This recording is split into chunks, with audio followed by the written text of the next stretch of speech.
پاکستان تحریک انصاف کے رہنما شعیب شاہین کا کہنا ہے کہ بانی پی ٹی آئی نے نام لے کر کہا کہ فواد چودھری ان کا نام استعمال کر کے کہتا پھر رہا ہے کہ پی ٹی آئی کے ساتھ ہوں، لیکن ان کا ہم سے کوئی تعلق نہیں ہے۔ جو بھگوڑے پارٹی چھوڑ گئے ان کا پی ٹی آئی سے کوئی تعلق نہیں ہے۔ اڈیالہ جیل کے باہر میڈیا سے گفتگو میں شعیب شاہین کا کہنا تھا کہ بانی پی ٹی آئی نے واضح کہا ہے ان کا ٹویٹر اکاؤنٹ باہر سے ہی ہینڈل ہوگا، یہاں سے جو بھی ٹویٹر آپریٹ کرے گا اسے اٹھا لیا جائے گا۔ انہوں نے مزید کہا کہ قانون کے مطابق پہلے آنے والے کیسز پر سماعت پہلے کی جائے گی۔ آصف زرداری، نواز شریف اور یوسف رضا گیلانی کے خلاف پہلے سے ریفرنسز فائل ہیں۔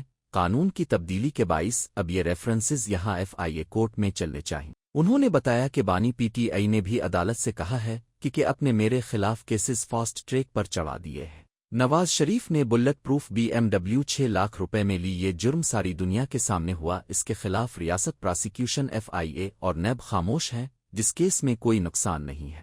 شعیب شاہین نے کہا کہ سوائے اس کے کہ پاکستان کو 190 ملین پاؤنڈ ملے، اپنے ایک خیراتی معاملے پر پانی پی ٹی آئی کو ملزم بنا دیا۔ لاہور کا بلاول ہاؤس 13 سال قبل 5 ارب روپے میں بنا، اس کے بدلے سندھ حکومت نے زرداری کو سندھ میں زمینیں دی، جس کا سپریم کورٹ نے نوٹس لیا لیکن اج تک کوئی کیس نہیں۔ ان کے مطابق عمران خان نے کہا کہ حسن نواز نے 9 ارب کی زمین لندن میں پراپرٹی ٹائکون کو 18 روپے میں بیچی، اس پر نہ کوئی مقدمہ بنا۔ نیب، ایف آئی اے اور ہمارے ریاستی ادارے خاموش ہیں۔ گندم سکینڈل میں $1 بلین کا فراڈ ہوا، اس کی کوئی رپورٹ آج تک سامنے نہیں آئی۔ جب ریاست ایسے کاموں میں لگ جائے کہ اپنی رٹ قائم کرنے کے لیے دیانتدار لوگوں کے خلاف ایکشن لینے کے ایسے کام کرے گی تو لوگوں کا عدم اعتماد ہوگا، اس سے سرمایہ کاری نہیں آتی۔ اے ٹی سی راولپنڈی کے جج اعجاز آصف آزاد فیصلے کر رہے تھے، انہیں او ایس ڈی بنا دیا گیا۔